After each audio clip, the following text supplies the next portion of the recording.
ഭൂമിയിലേക്ക് കടന്നു വന്നത് ആദ്യം കാലുകൊത്തുന്നത് അഭിഭക്ത ഇന്ത്യയുടെ സിലോണിലാണ്. ആദം അലൈഹിസ്സലാം ഇന്ത്യയിലാണ് ആദ്യമായി കൊണ്ട് കാലുകുത്തിയത്. ചരിത്രം പറയുന്നു, ആദം നബി അലൈഹിസ്സലാത്തു വസ്സലാം 40 വട്ടം നടന്നുകൊണ്ട് ഇന്ത്യയിൽ നിന്നുകൊണ്ട് മക്കയിലേക്ക് പോയി ഹജ്ജ് നിർവഹിച്ചിട്ടുണ്ടെന്ന്. 40 വട്ടം ആദം അലൈഹിസ്സലാം ഇവിടെ നിന്ന് ഹജ്ജ് നിർവഹിക്കാൻ മക്കയിലേക്ക് പോയിട്ടുണ്ടെന്ന് പറയുമ്പോൾ, ആദം അലൈഹിസ്സലാത്തു വസ്സലാം ഭൂമിയിൽ കാലുകുത്തിയത് ഇന്ത്യയിലാണെന്ന് ഫത്ഹുൽ ഖദീറിൽ പറയുമ്പോൾ, അതിന്റെ വ്യാഖ്യാന ഗ്രന്ഥങ്ങളൊക്കെ തന്നെ ആദം അലൈഹിസ്സലാം 40 വട്ടം ഇവിടെ നിന്ന് മക്കയിലേക്ക് നടന്നുപോയി ഹജ്ജ് നിർവഹിച്ചു എന്ന് പറയുമ്പോൾ, ആദം നബി 39 തവണയും ഇന്ത്യയിലേക്ക് മടങ്ങി വന്നു എന്നാണ് അതിന്റെ അർത്ഥം. 40ാമത്തെ തവണ ഇവിടെ നിന്നുകൊണ്ട് ഹജ്ജ് നിർവഹിക്കാൻ മക്കയിലേക്ക് പോകാൻ പറ്റും. ഒരു സമയത്ത് ലോകത്തിൽ ആദ്യമായി നടന്നിക്കുന്ന കൊലപാതകം ഹാബീൽ എന്ന ആദം നബി അലൈഹിസ്സലാമിന്റെ മകൻ ഹാബീൽ എന്ന മറ്റൊരു മകനെ കൊലപ്പെടുത്തുകയാണ്. ആ കൊലപാതക വാർത്ത ആദം അലൈഹിസ്സലാത്തു വസ്സലാമിന് ലഭ്യമാകുന്നത് മക്കയിലാണ്. അറിഞ്ഞ ഉടനെ ആദം അലൈഹിസ്സലാത്തു വസ്സലാം മടങ്ങി. അതേ സംബന്ധിച്ചുകൊണ്ട് ബൈലാവിയുടെ ഹാസ്യ ഗ്രന്ഥമായ ഷേഖ്സാദിൽ പറയുന്നു, റജാ ഇലൽ ഹിന്ദി, ആദം അലൈഹിസ്സലാം ഇന്ത്യയിലേക്ക് മടങ്ങി. അതിന്റെ അർത്ഥം ആദം നബി ഇവിടെ നിന്ന് പോയ ആളാണ്. ആദം നബി കൊലപാതക വാർത്ത അറിയുമ്പോൾ ഇന്ത്യയിലേക്ക് മടങ്ങി എന്ന് പറഞ്ഞാൽ കൊലപാതകം നടന്നത് ഇന്ത്യയിലാണ്. ആദം നബിന്റെ കുടുംബം ഇന്ത്യയിലാണ്. ആദം നബിന്റെ നാഷണാലിറ്റി ഇന്ത്യയിലാണ്.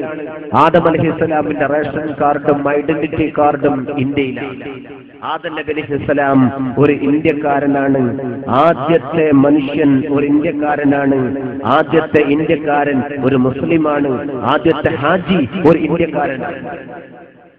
ചരിത്രം പറയുമ്പോ സംഘപരിവാറിനോട് വേണമെങ്കിൽ സംവാദം നടത്താൻ SK തയ്യാറാണ്. മുസൽമാൻ ഇന്ത്യ വിട്ട് കൊണ്ടുപോകേണ്ടവനല്ല. മുസൽമാന്റെ തറവാട് ഇന്ത്യയിലാണ്. അതുകൊണ്ട് തന്നെ ഇന്ത്യ രാജ്യം എന്ന് പറയുന്ന മുസൽമാന്റെ കൂടി അവകാശപ്പെട്ടതാണ്. ഇസ്ലാമിക രാജ്യമാണെന്ന് പറയുന്നില്ല, പക്ഷേ മുസ്ലിമിന്റേതും കൂടി. ആ അടിസ്ഥാനത്തിൽ കൊണ്ട് വേണം കാര്യങ്ങളെ കാണാൻ. അത്രയും സുന്ദരമായ നമ്മുടെ നാടിൽ, നമ്മുടെ ഇന്ത്യ രാജ്യത്ത് ഇസ്ലാമിനെ വളർത്തിയത് അള്ളാഹുവിന്റെ ഔലിയാക്കന്മാരാണ്. അള്ളാഹിന്റെ ഔലിയാക്കളാണ് ഇസ്ലാമിനെ വളർത്തിയത്.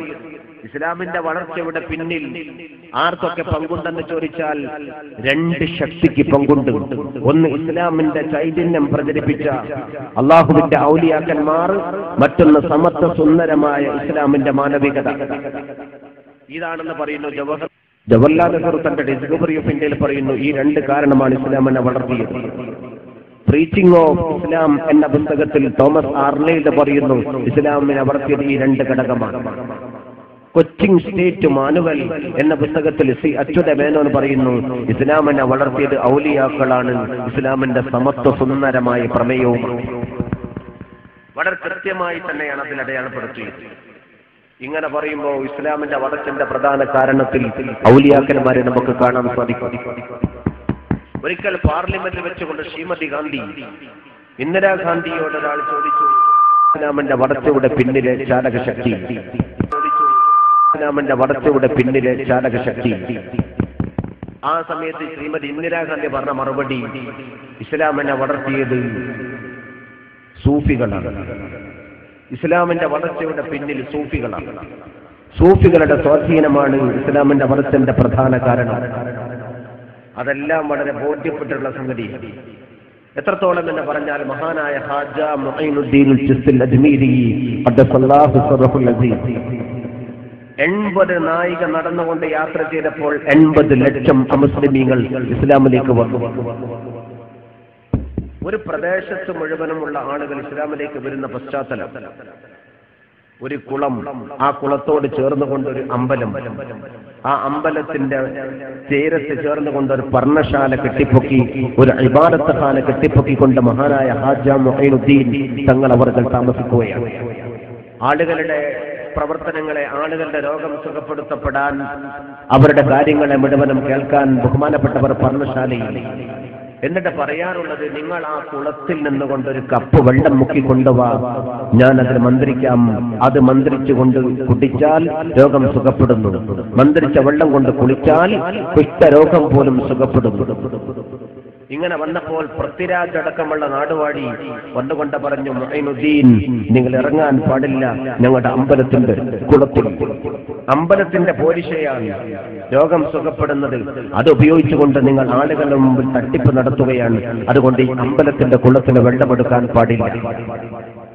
അവസാനം മുഈനുദ്ദീൻ ചിസ്തി അജ്മീരി ഖദ്ദസല്ലാഹു സിർറുൽ അസീസ് തങ്ങൾ പറഞ്ഞു, ഞാൻ ഇതുവരെ എടുത്തത് ഈ അമ്പലത്തിന്റെ കുളത്തിലെ വെള്ളമാണ്. അവസാനത്തെ ഒരു കപ്പ് വെള്ളം കൂടി എടുക്കാൻ നിങ്ങൾക്ക് സമ്മതം തരണേ. സമ്മതം കൊടുത്തു. നിർബന്ധത്തിന് വഴങ്ങി നാടുവാടി സമ്മതിച്ചു. അവസാനം മഹാനായ മുഈനുദ്ദീൻ തങ്ങൾ കുളത്തിലേക്ക് ഇറങ്ങി ഒരു കുടം വെള്ളം മുക്കാൻ ശ്രമിച്ചപ്പോഴേക്കും കുളത്തിലെ വെള്ളം വറ്റി വരണ്ടു. തൊട്ടടുത്ത കനാലിലെ വെള്ളം വറ്റി വരണ്ടു. തോട്ടിലെ വെള്ളം വറ്റി വരണ്ടു. പുഴയിലെ വെള്ളം വറ്റി വരണ്ടു. ഈ സംഭവത്തെ ഉദ്ധരിച്ചുകൊണ്ടൊരിക്കൽ പട്ടിക്കാട് ജാമിഅ നൂരിയ അറബി കോളേജിന്റെ 25ാം വാർഷിക സമ്മേളനത്തിൽ പങ്കെടുത്തുകൊണ്ട് ശൈഖുനാ ശംസുൽ ഉലമാ നവറല്ലാഹു മർഖദഹു ബഹുമാനപ്പെട്ടവർ പറയുന്നു, അന്ന് ബ്രിട്ടീഷ് ചരിത്രകാരന്മാർ എഴുതി വെച്ചത് അമ്മമാരുടെ മുലപ്പാല് പോലും ഹാജത്തിന്റെ കുടത്തിലേക്ക് വലിച്ചെടുത്തു എന്നാണ്. അതൊരു ആലങ്കാരിക പദപ്രയോഗമാണ്. അതിന്റെ അർത്ഥം അത്രയും കറാമത്തുണ്ടായിരുന്നു എന്നാണ്. അവസാനം നാട്ടുകാർ മുഴുവൻ നാടുവാടിക്കെതിരെ തിരിഞ്ഞു. നാട്ടുകാരുടെ പ്രതിഷേധത്തിന്റെ മുമ്പിൽ നാട്ടുവാടി മുട്ടുമടക്കി. നാടുവാടി വന്നുകൊണ്ട് മാപ്പ് പറഞ്ഞു. മുഈനുദ്ദീൻ തങ്ങൾ അവരോട് കറുത്തൊന്നും പറഞ്ഞില്ല. കുടത്തിലുണ്ടായിരുന്ന വെള്ളം എടുത്തുകൊണ്ട് ബഹുമാനപ്പെട്ടവർ നേരെ കുളത്തിലേക്ക് ചെന്നു. മന്ത്രി ചൊരിയ വെള്ളം കുളത്തിലേക്ക് കുടയേണ്ട താമസം. കുളത്തിലുണ്ടായിരുന്ന വെള്ളം ഉറവ പൊട്ടി. കുളത്തിൽ വെള്ളം ഉറവ പൊട്ടി. അതുവഴി കുളത്തിൽ വെള്ളം നിറഞ്ഞു. തോട്ടിലെ വെള്ളം, കനാലിൽ വെള്ളം, പുഴയിലെ വെള്ളം. ഈ സംഭവം കണ്ടതോടുകൂടി ആ പ്രദേശവാസികൾ മുഴുവനും വിശുദ്ധ ഇസ്ലാമിലേക്ക്. പിന്നെ അമ്പലം പള്ളിയാണ്, പിന്നെ കുളം ഹൗള. അതാണ് ഇസ്ലാമിന്റെ പ്രചരണത്തിന്റെ പ്രധാന കാരണം. ആ ഔലിയ